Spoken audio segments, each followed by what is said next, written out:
Welcome to the My Impossible podcast. I am Jeff Harmon. I am really excited about this one. We welcome as a guest today, Erika Bogan Mtui. Erika, on a very personal note, is a forerunner for me.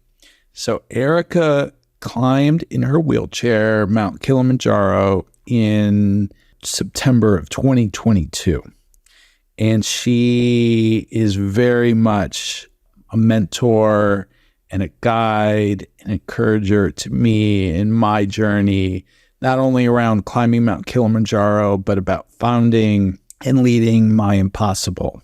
Erika is the co-founder of Winrica Adventures. They are the tour company in Tanzania that are leading not only groups up Kilimanjaro, but through amazing adventures. And they have a vision for making tourism and climbing and all these adventures more accessible to those with disability. She and her husband are also co-founders of Dealers of Hope, which is an NGO recently founded there in Tanzania that are doing exactly what their name says, dealing in hope and bringing hope to those in their communities and to the surrounding area in Tanzania.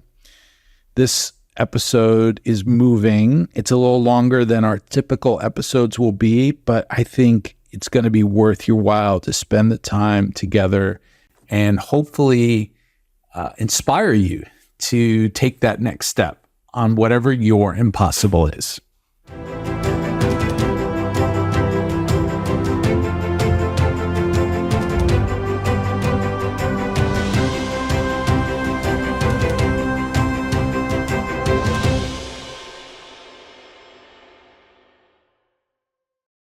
Erika, welcome to the show, the My Impossible podcast. Really excited to have you here today.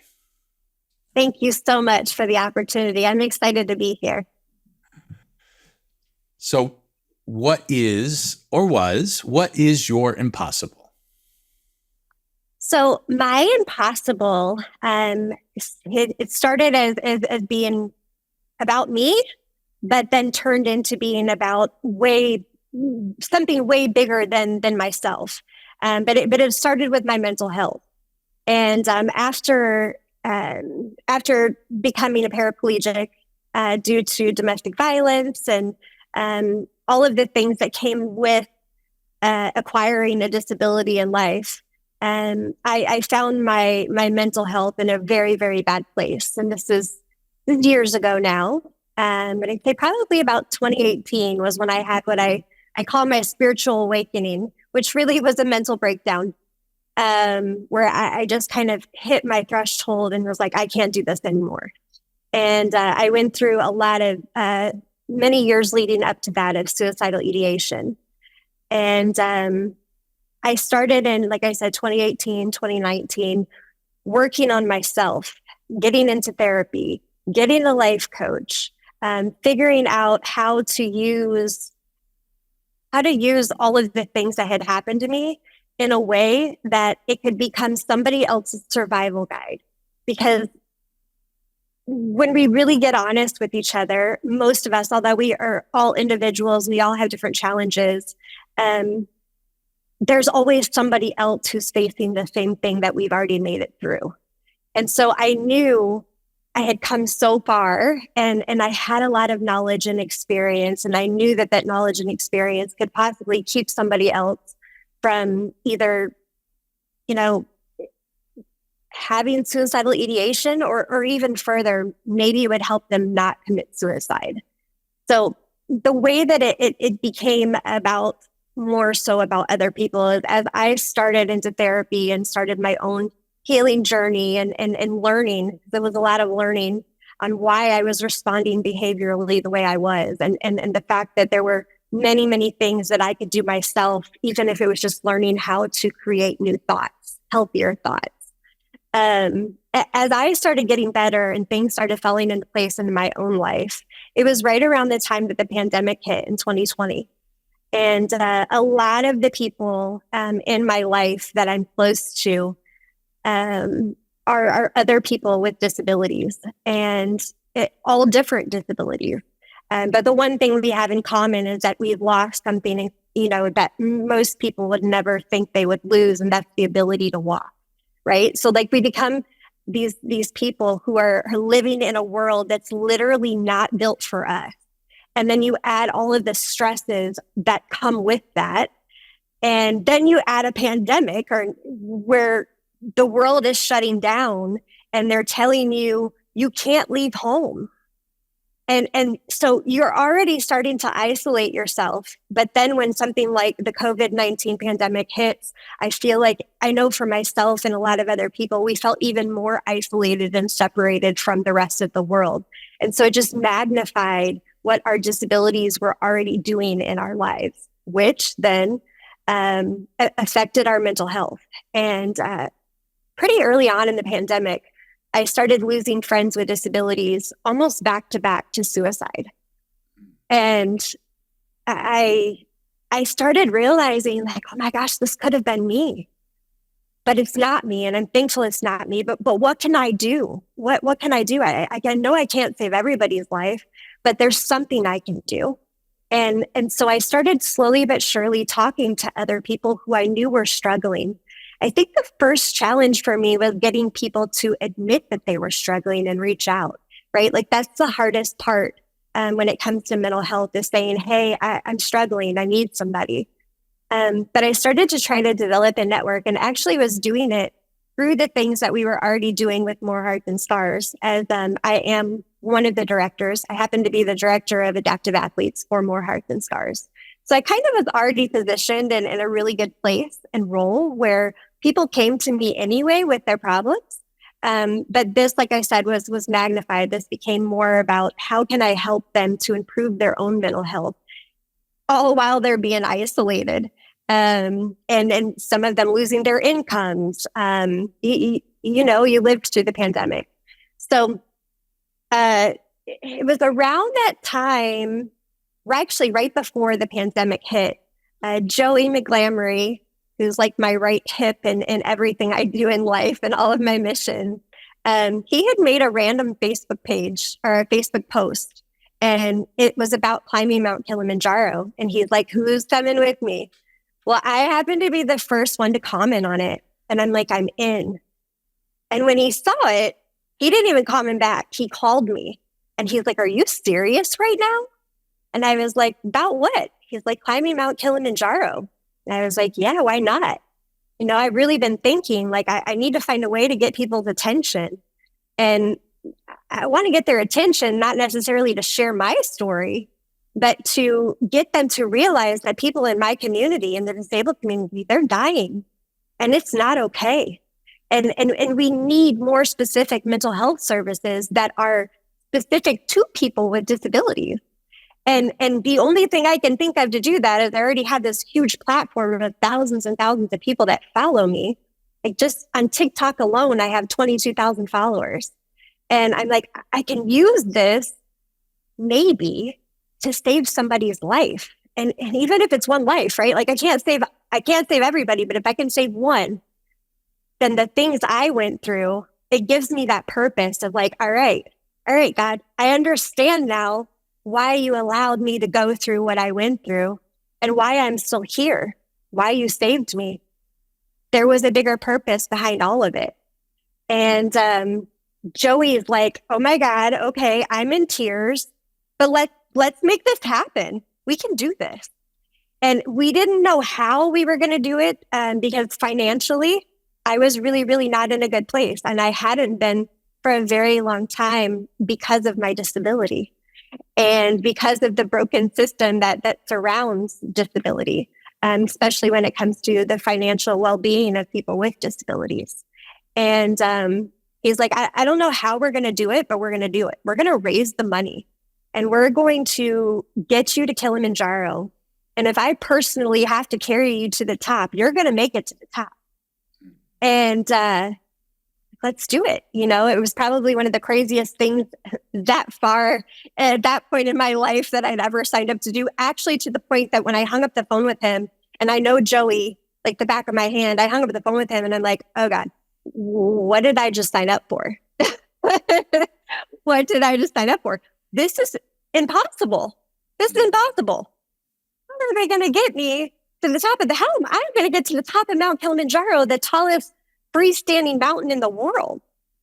How am I going to get to Africa? I'm thinking all of these things. And, long story short, a whole bunch of things happened in between. I actually, at one point in time, my disability is a spinal cord injury. And it was due to a motor vehicle accident caused by domestic violence. And actually, during the years of training, I was in 2021, I was training through OCR with More Heart Than Scars to climb Mount Kilimanjaro, and I re-broke my back. It was a total freak accident. My doctor's like, yeah, no, you're not going to Kilimanjaro this year. Like, you're going to have to postpone it. And I was like, all right, but I'm still going. And she was like, I can't tell you not to. But there were things like that, like curveballs, speed bumps that happened. Fast forward to September of 2022, and we were just landing in Tanzania to come and climb Mount Kilimanjaro. And I can still remember we landed. It was kind of late at night, so it was dark. And Joey is like carrying me off the plane because I don't do anything the way that we're supposed to, right? Like, I didn't want the airport people helping me. I'm like, nope, Joey will carry me. Gets me down on the runway, and they bring my wheelchair, and he sat me in my wheelchair. I literally went to do my first push to go into the airport to go through customs. And all of a sudden, I still don't really have words. I don't really know what happened, but I got this overwhelming like flood of emotions, and I just started like bawling my eyes out. I'm crying. Now, I need to add that throughout this, we were also filming for a documentary that will be coming out in the beginning of 2025 about my journey to Kilimanjaro and my mission. So I had camera people like, Erika, can you tell us why you're crying? And at that point, like, I couldn't even catch my breath, and I didn't even really know myself why I was crying. And I just remember looking up at Joey and saying, like, I'm home. He's like, what are you talking about? I'm home. I've never felt this way before. Like, I've traveled all over the world, and this is the first time I've gotten off a plane into a foreign country, a third world foreign country at that, and felt like I was right where I was supposed to be. Now, I want you to remember that little piece of the story, because that is the moment I keep coming back to over and over again every time I share the story of my impossible to other people. I was just here to climb Mount Kilimanjaro, and within 48 hours, we were heading to the mountain. I can say for me, it was definitely the hardest challenge that I've ever taken on, both physically and mentally. And I don't want to go too far into that yet, but as we were there every single day, I just kept getting more and more confirmation. This is where I'm supposed to be, even though I didn't really understand what that meant. I didn't know if that meant this is where I'm supposed to be in this moment, or this is where I'm supposed to be possibly for the rest of my life. And so there was like this internal conflict going on. I know one of the things that you talk about with My Impossible is community. And one of the things that still stand out the most to me throughout my journey to the top of Mount Kilimanjaro, I kept saying it over and over, and it was, I can't do this without all of you. And I started to realize that I already had and was continuing to build this amazing community around me that not only supported my vision of bringing awareness on a whole different level to suicide, specifically in the disabled community, but that these people were just as passionate about what I was doing as I was. And most of them also had somebody that they were also climbing for. So I had multiple people I was climbing for. And I started realizing like, all right, God, like I see now. I see how everything has fallen into place in my life. Does that make sense? Mm. Yeah. Erika, first, thank you. Thank you for all of that. There's so many questions coming up for me. I'd like us to go way back. And you kind of jumped us all the way to 2018 on that spiritual awakening, that moment. Could you take us back farther when you were in the the depths of feeling like this is impossible? I mean, like me, you're an adult whose life got changed. Mine through neurological disease, yours through the accident via domestic violence. But take us back into those moments, or a moment when you looked at this situation that you were in and felt like this is impossible. So I want to say probably that moment was, I know you have to excuse me if I get emotional. It actually happened multiple times throughout my life, but I want to say from the time I got paralyzed, which was in January of 2002 until 2018, I had moments and it was, I can look now and I know it was just personal growth. I was uncomfortable and I'd think, life's got to end. I can't do this anymore. And then boom, something would happen and I would shift. And, but I think probably the one pivotal time was actually in 2018 when I had this spiritual awakening in the middle of the breakdown. And the circumstances that led me to that place that I'm like, I can't do this anymore. I don't want to wake up another day feeling this way. I can't wake up another day feeling this way. And the only thing that was keeping me alive was knowing that I had my 3 daughters. And what was actually going on in that moment of time, I was losing my home to foreclosure. I had lost my job as the assistant marketing manager for AM General, which is a vehicle manufacturer in the United States. We had a wholly owned subsidiary of AM General called Mobility Ventures. And it was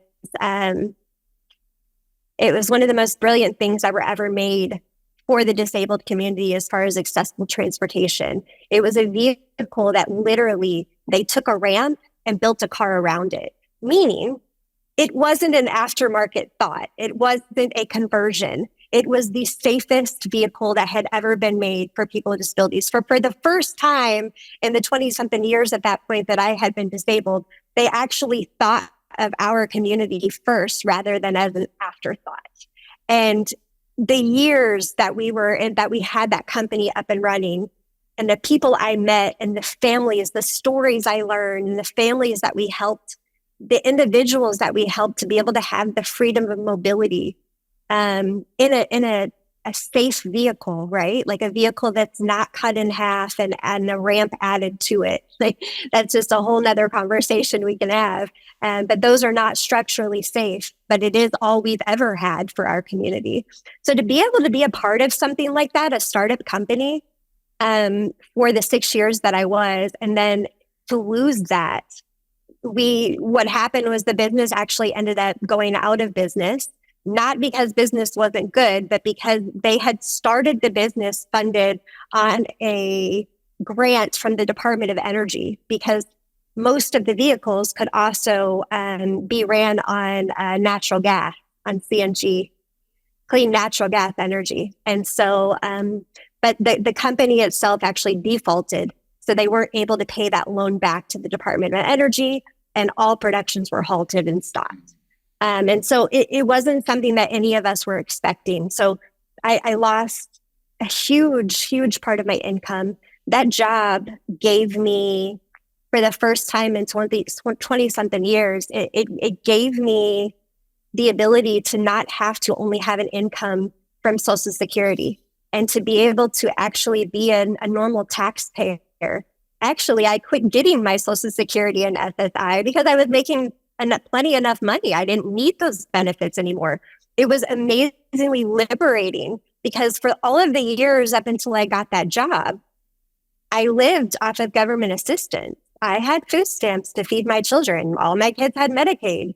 I had Medicare. There were all of these things. And there's a whole nother genre, for lack of a better word, of stresses that come with that. Nothing is free. And I was very limited in what I was able to do. So when I landed that job and knew off gate, when I come into this company, I'm making 70 grand a year. And I can report this to the government like I'm supposed to. And I'm going to lose my benefits, but I don't have to worry because I'm making enough as a single mom now to take care of my children, to pay my mortgage payment, to keep the lights on in the house, right? Because those were always my biggest struggles. So when I lost that job, that was the first thing that started to spiral. But in losing that job, there were other things that happened, and it just snowballed. And the biggest thing was my house falling into foreclosure. And now I had to tell my children the only house that I had ever owned, and the one that my two youngest were literally brought home from the hospital to, they lived there their whole life. We were losing it. And I can't tell my kids this. I was going without eating because I wanted to make sure that they were eating and that they didn't know we were struggling. Because I also wanted I know for me, I wanted to protect my kids from all of that. I didn't want them to worry.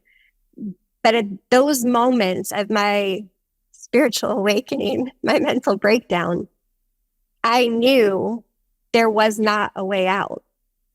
That I thought there was not a way out. I found a way out. Actually, I still have that home in the United States, even though I live here now in Tanzania. So it all worked out by the grace of God. But you can kind of hopefully understand a little bit more why I was thinking of suicide. I didn't see any way out at all. I didn't see a way to save my home. We already had an auction date. They were literally going to auction my house off. Yeah, it was impossible. Yeah, I'm just moved by all of it.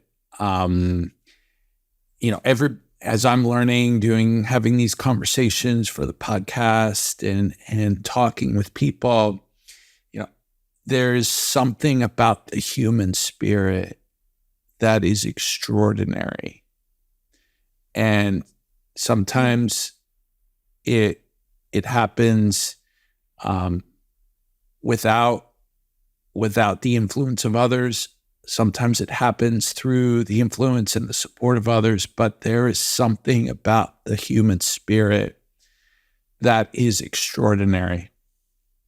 I wonder if you would talk about that, your experience, both then and now, and what you see day after day that about this tremendous capacity of the human spirit. Yeah. So, especially, I think probably even more so now. So I think when in the past, I have not only been the person, but also helped other people come from the darkest places that they could have ever, probably even never imagined being.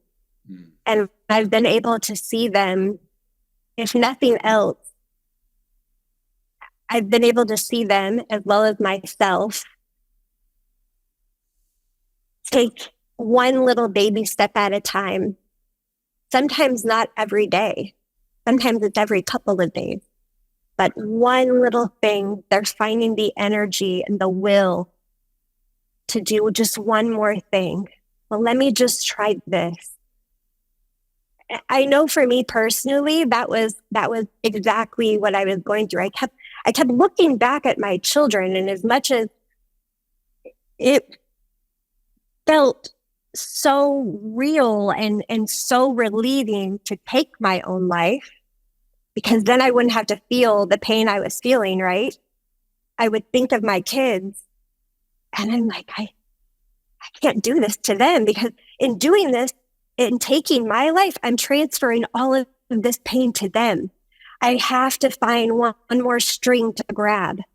I have to find one more fiber. I don't know where I'm going to find it, but I have to find it.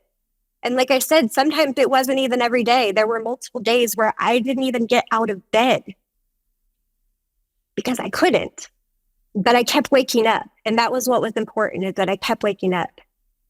And I see it even more so now, what you're talking about the human spirit, now that I actually live full time in one of the 25 poorest countries in the world, which is Tanzania. I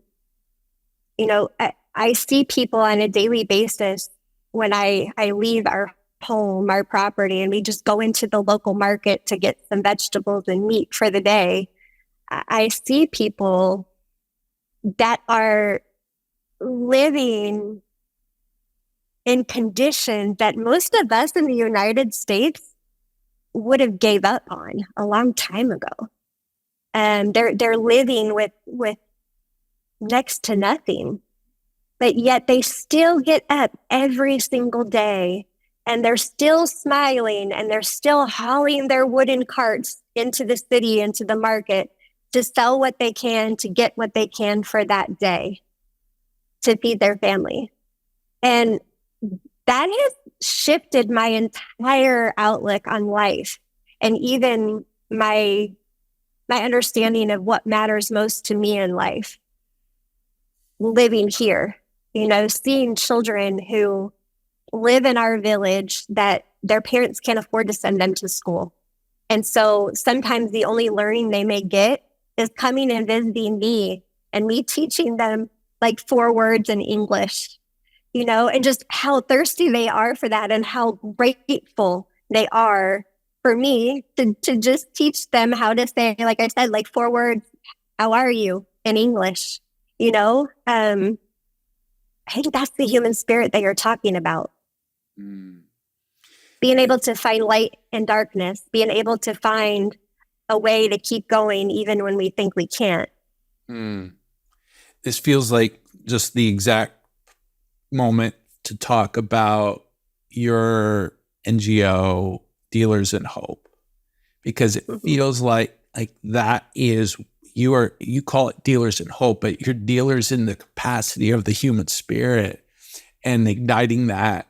Could you just tell us about where Dealers in Hope, where the beginnings of that, and your mission, and what you're up to right now? Absolutely. So most people don't realize how I ended up in Tanzania, right? Like, I come here to climb Kilimanjaro, and then now I'm living here. I ended up, my husband, my now husband, was my main mountain guide on Kilimanjaro. He was the leader. And it's kind of funny because we joke about it now. The day that I met him was the day after we arrived in Tanzania, and the day before we started our climb. He comes to the hotel. Joey's all excited to finally introduce Winford, that's my husband, introduce Winford to me, because Joey had already climbed the mountain with him the year before. And so he's like, Winford's here to meet you. Got to come say hi. And I'll never forget rolling over to him, and he smiled at me, and he went to shake my hand, and I go, "Can I hug you?" And he goes, "Okay, I can hug you." And he bent down and he hugged me. And Joey and some of the other guys that were on my team, that were my community here, they were laughing because I had joked around with my children, my family, my friends. And I was like, don't be surprised if I end up finding the love of my life in Africa and I don't come back. And literally, when I tell people the story, they're, how did you know? I'm like, I can't explain that. He looked at me, he smiled at me, and I knew I needed to hug him. And they started laughing and they said, Winford, Erika thinks that you might be her husband. You might be the man God made for her. And he goes, huh? And you could tell he was kind of uncomfortable and he didn't know if we were joking or if we were being serious. I mean, he was really confused. And I said, I'm serious. And he said, I've always wanted to marry a white woman. And we all laughed and nobody said anything else about it. But by the end of that week, and spending more time with him and getting to know him, I knew I have to come back here. And then it kind of started making sense on why, when Joey put me in my wheelchair, I had that overwhelming feeling of like, oh my gosh, I'm home. So none of this was planned whatsoever. I've never met Winford in my life. Never talked to him on the phone, nothing. I met him that day at the hotel and just knew. And so long story short, I came back in February of 2023 by myself to be with him and to start a life with him. I landed here on February 15th, 2023 by myself. He picked me up. We were married by March 17th, 2023. And we've been building a life ever since then together. But one of the things that drew me to my husband, and especially the more and more I got to know him, right? Because we had those months while I was in the States where we did get to know each other. By no means do I want people just coming to Africa and like, I'm marrying you. That's dangerous. Don't do that. This is a once in a lifetime thing that happened. I say it was God. It was nothing but God. But over the time of getting to know him, I started to find out that he had a heart like mine. His heart is here. And the way that he grew up and he was born on Mount Kilimanjaro and grew up on Mount Kilimanjaro in a very, very small, very poor village and was born to a very, very poor family. And so he was only able to go to grade 7 because his family couldn't afford. He has 5 other siblings. He's the oldest boy, but his family couldn't afford for everybody to continue going to school. He's told me stories of being 7 years old and not having any food and going to the neighbor that grew sugar cane and begging for a piece of sugar cane. And that's what he would take home to his brothers and sisters to chew on. So they had calories because they were so hungry. And I'll still never forget him telling me these stories. And I'm just like crying because again, I can never, even with the impossible times that I had already experienced in my own life, I could have never wrapped my brain around that level of poverty. And it also was what made me go, oh my gosh, here I've been like crying and contemplating taking my life for years. And I had a beautiful house that I lived in with air conditioning, central air and heat and electricity and running water and flushable toilets. And here's this man who grew up with nothing. He literally would sleep in a bag of rice to keep warm at nighttime on a dirt floor. So he's telling me these things and he's telling me that his dream was always to be able to take care of his family.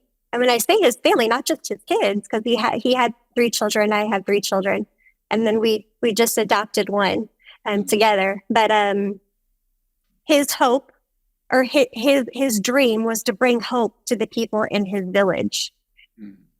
And through what I mean by bringing hope, it was to show them that if he could get out of that village and build a better house and put his children, pay for his children to all go to school, including to university, to be able to send money back home to his mom and dad to where they weren't starving anymore, to build his parents a new house, that other people could as well.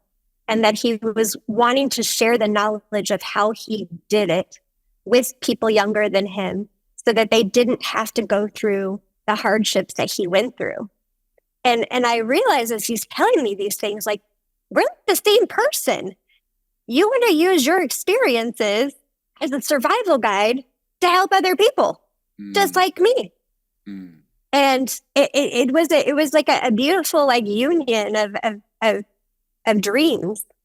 And the name Dealers of Hope. Well, first we started our tour company, Winrica Adventures, and we knew when we started the company and in our business plan, we had under that umbrella, we were going to have an NGO, which is a non-government organization. Through that, we wanted to be able to, so we saw the needs here in and around us in Tanzania, and those needs were education. People needed to know how they could take what they were already good at and turn it into a source of income for their families. We knew that there were a lot of people in and around us that also were affected by disability.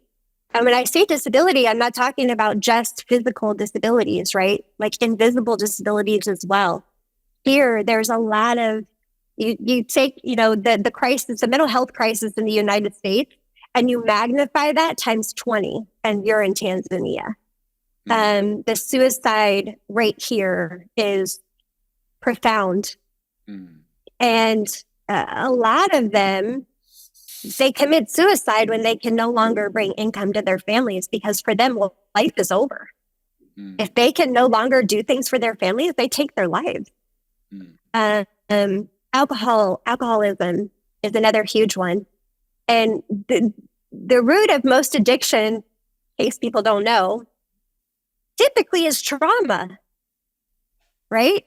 And so I started to see the trauma that these people, they didn't know anything but trauma, but it wasn't looked at as trauma. It's normal here, right? Like most people aren't born into a family that can afford to eat. They're not born into a family that has a nice home. They're not born into a family that is able to financially send their children to school. That is the reality here. They don't know, nor do they have the ability to think of the future, because they're just trying to survive the day. And I started thinking, and the things that I was already doing and wanting to do with this NGO wasn't just specific to people in wheelchairs, although that is a part of what Dealers of Hope does. We do find people who come to us that have a disability, and they're not able to do anything but beg. And a lot of the reason is because they don't even have a wheelchair. They can't even leave their home. So like, if they have no way to move, like how are they going to move in life, right? So it starts with simple things, but also we offer, we teach financial intelligence and how to plan for a future, how to save, how to budget. Even on very, very little, you can still find ways to budget for tomorrow. And then I think the biggest thing was entrepreneurism, is teaching them how to use the skills that they already have, or teaching them skills that are easy to teach so that they can start their own kind of businesses or multiple sources of income for themselves and their families. So most of the people here in Tanzania, they thrive off of the tourism. They're either mountain guides or porters on the mountain. Now, I want to put this in perspective for you. A mountain guide is the highest paid person on a mountain. Do you know how much they make per day if they have a trip? Guess. 20. You were going to guess. I'm sorry, and I interrupted. That's all right. I was gonna say a low number, like $15, $20. $20 a day. And that's only if they have a group, right? So if it's the low tourist season and there aren't any groups here, or whichever travel company you're working for doesn't have enough bookings, then you have no income. Now, a porter makes $10 to $15 a day, which is even less. And that's if the groups tip.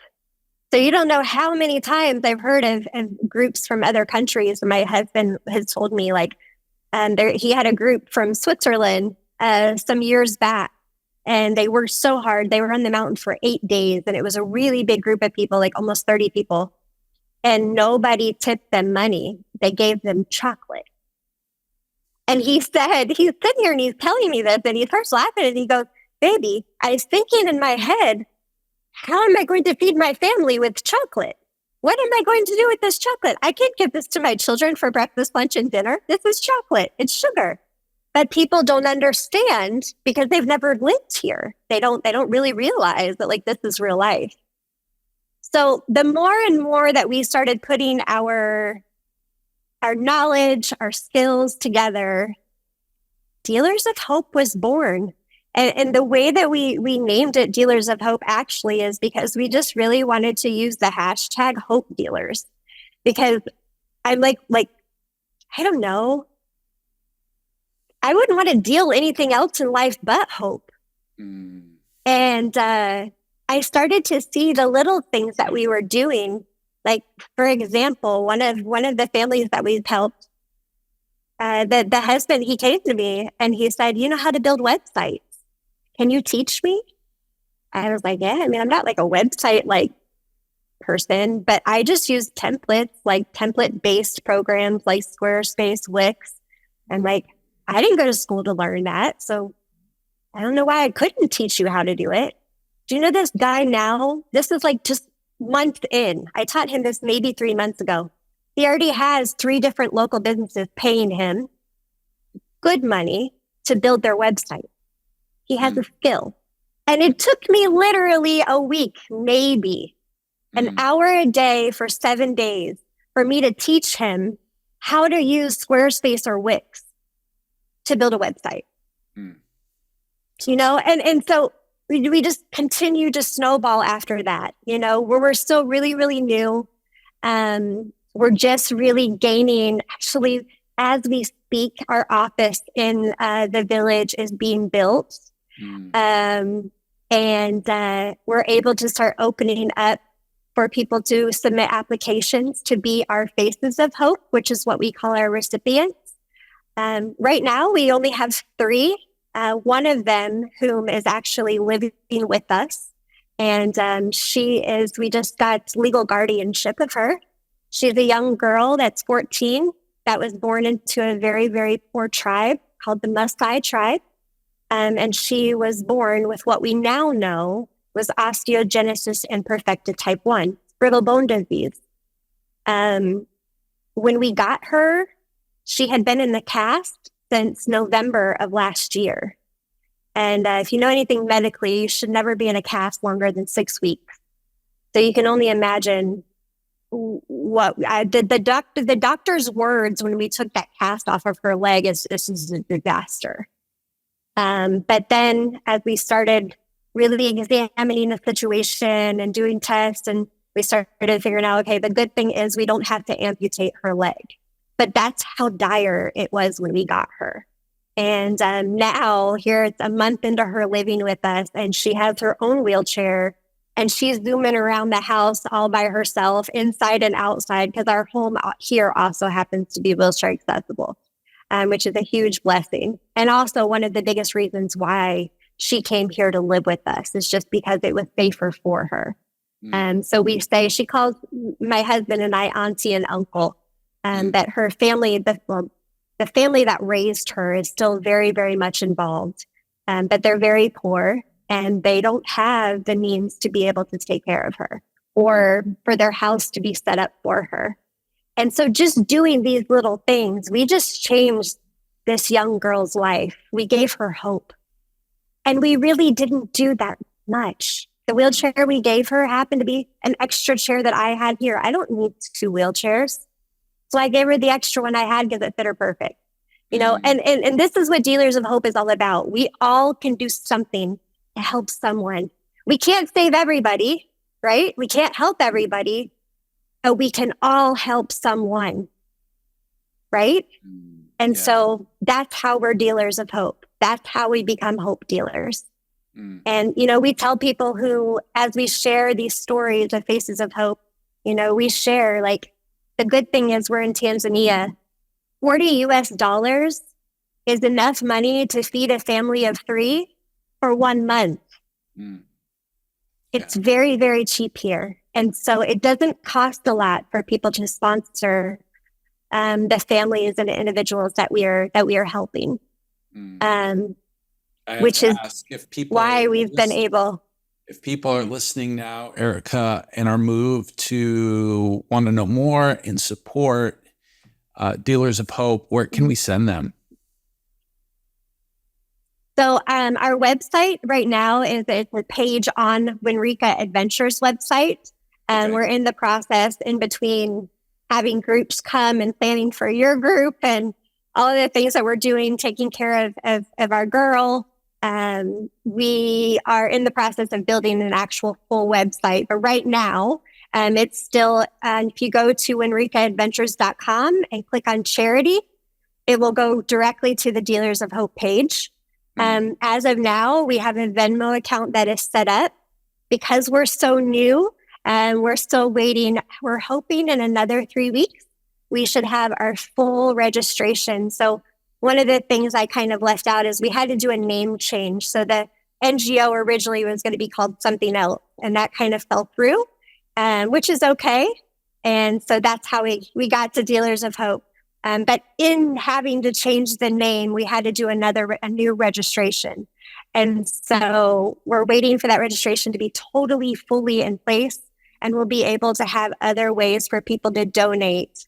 One of the big things that we want to do is set up easy ways like PayPal and stuff like that. But we're also developing a program where we will have our Faces of Hope, which are the people who gave applications that need help, on our website. And you'll be able to go and read about each person, individual or family, and see what their needs are itemized.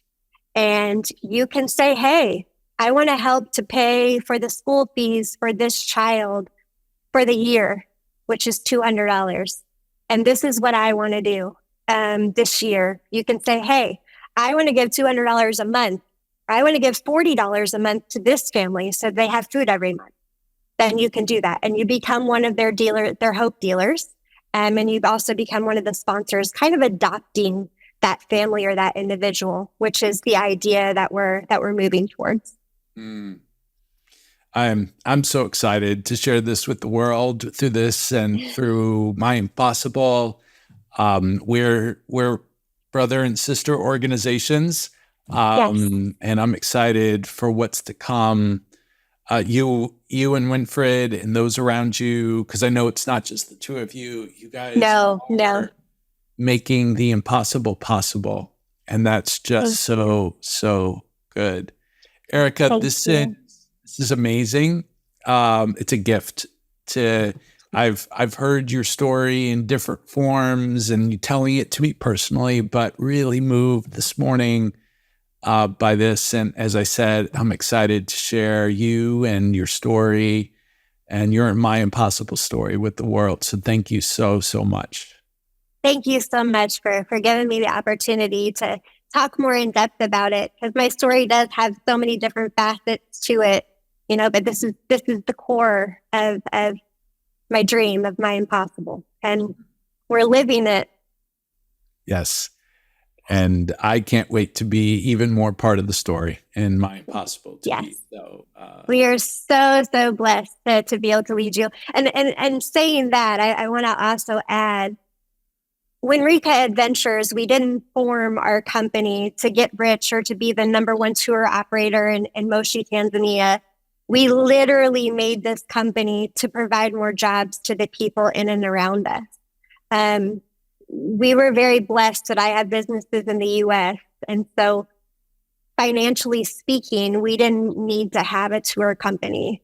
But my husband's like, why don't we build our own company? There are so many people that need jobs, and this is one of the ways we can give hope. And one of the things about our company is we don't contract. We don't make any of our workers sign a contract. And that is something that's totally different than most tour operators here in Tanzania. They normally have their employees sign a contract, and then they're locked in only with that tour operator for however many years, 5 to 10 years, depending on that contract. That limits them. That means when that company is in the low season and they don't have any trips, they can't go work as an independent contractor for another company. So we're trying to change that part of the culture, and our porters and guides are never contracted with us. So if they say, hey, we have a group coming in September 2025 to help Jeff get to the top of Kilimanjaro, and they say, I have another climb. We're like, no worries, because we know there's literally hundreds of others that need that job. And so it's just another way that we're trying to be dealers of hope. Awesome. Thank you so much. You're very welcome. Thank you, Jeff.